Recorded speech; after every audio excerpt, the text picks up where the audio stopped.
Badan Meteorologi, Klimatologi, dan Geofisika BMKG mewanti-wanti pemerintah provinsi alias Pemprov Jawa Barat untuk mengintensifkan mitigasi jelang puncak musim hujan. BMKG sendiri memprediksi puncak musim hujan di seluruh wilayah Provinsi Jawa Barat akan terjadi pada periode Januari hingga Februari 2022. Berdasarkan observasi curah hujan yang dilakukan BMKG hingga awal Desember 2021, seluruh Provinsi Jawa Barat telah memasuki musim hujan sehingga harus diantisipasi terhadap bencana hidrometeorologi. Demikian ujar Kepala BMKG Dwi Korita Karnawati secara virtual. Dwi Korita menjelaskan fenomena La Nina yang berpotensi meningkatkan curah hujan bulanan dari 10 hingga 100% di sebagian wilayah di Jawa Barat. Perlu diwaspadai intensitas hujan tinggi yang berpotensi bencana hidrometeorologi seperti longsor di daerah dataran tinggi atau pegunungan dan banjir di dataran rendah atau bantaran sungai. Selanjutnya untuk curah hujan pada bulan Desember 2021 sampai Maret 2022 diperkirakan pada intensitas menengah hingga sangat tinggi, khususnya di wilayah bagian tengah dan selatan. Berdasarkan data BMKG menunjukkan perakiraan curah hujan yang tinggi pada periode musim hujan dan puncak musim hujan, yaitu Januari hingga Februari 2022. Bersama dengan hal tersebut, penting untuk lebih waspada potensi bencana hidrometeorologi, khususnya pada Desember 2021 di bagian barat, selatan, dan timur Jawa Barat. Laksana tugas 1 PLT Corporate Communication Pembangunan Jaya Ancol Arya di Eko Nugroho membantah pinjaman yang diberikan Bank DKI senilai 1,24 triliun bakal digunakan untuk gelaran Formula E. BMKG sampaikan hal penting, warga Jawa Barat wajib waspada. Kepala BMKG Dwi Korita Karnawati menjelaskan, berdasarkan data BMKG, hampir semua wilayah di Jawa Barat memasuki musim penghujan. Menurut dia, musim penghujan tahun ini berbeda dari tahun-tahun sebelumnya karena ada pengaruh La Nina.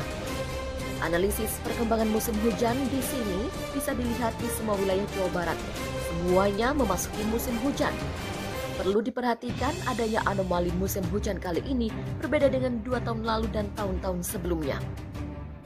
Pada Desember ada potensi adanya peningkatan curah hujan 10 hingga 70% di Bogor, bagian selatan Cianjur, bagian timur Bekasi, bagian selatan Bandung, Karawang, Indramayu, Tasikmalaya, bagian utara dan tengah Majalengka, Garut, Ciamis, dan Banjar.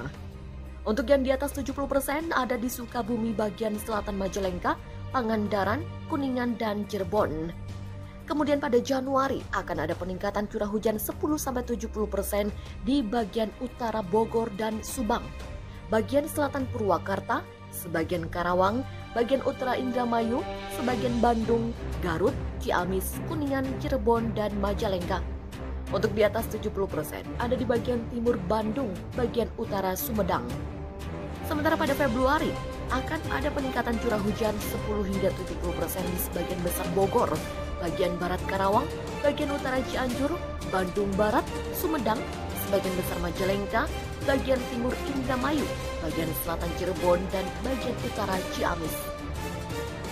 Sementara di atas 70% ada di Depok, bagian timur Bekasi, Karawang, Purwakarta, Subang, bagian barat Indramayu, bagian timur Majalengka, bagian selatan Cirebon, Banjar, dan Pangandaran. Pada Maret peningkatan curah hujan 10 hingga 70% di bagian utara Bogor, bagian utara Karawang, bagian selatan Subang, Bandung, Sumedang, bagian utara Indramayu, Majalengka, Ciamis, dan Cirebon. Di atas 70% ada di wilayah Cikarang, bagian barat Karawang, bagian tengah Subang, bagian tengah Bandung, bagian utara Cirebon, dan Tasikmalaya. Tampaknya sampai bulan Maret ini masih perlu ada kewaspadaan meskipun puncaknya di Januari dan Februari. Maret memang mulai melemah namun masih terjadi peningkatan curah hujan di atas 70% dari normalnya. Dwi Korita menambahkan BMKG merekomendasikan kepada pemerintah daerah, masyarakat, dan pihak-pihak terkait dengan pengelolaan sumber daya air dan pengurangan resiko bencana yang berada di wilayah potensi curah hujan tinggi. Misalnya menyiapkan dan mengambil langkah-langkah antisipatif terhadap potensi bencana hidrometeorologi. BMKG beri warning, Jawa Barat diguyur hujan angin di malam Natal. Badan Meteorologi, Klimatologi, dan Geofisika memberikan peringatan waspada pada warga Jawa Barat untuk mengintensifkan mitigasi jelang puncak musim hujan. Pasalnya, perakiraan cuaca wilayah Jawa Barat tanggal 24 Desember 2021 atau pada malam Natal akan mengalami hujan dengan intensitas sedang disertai petir dan juga angin kencang pada sore menjelang malam hari. Hujan dengan intensitas sedang disertai kilat atau petir juga angin akan terjadi pada pukul 13 hingga pukul 1 dini hari, sebagaimana menurut perakirawan yang bertugas menjelaskan kepada genpi.com.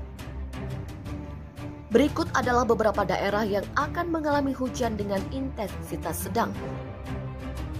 Pada siang hari pukul 13 hingga pukul 19 waktu Indonesia Barat, berpotensi hujan ringan hingga sedang di Kota Depok, Kabupaten Bogor, Kota Bogor, Kabupaten Bekasi, Kota Bekasi, Kabupaten Sukabumi, Kota Sukabumi, Kabupaten Cianjur, Kabupaten Karawang, Kabupaten Bandung Barat, Kota Cimahi, Kota Bandung, dan Kabupaten Bandung.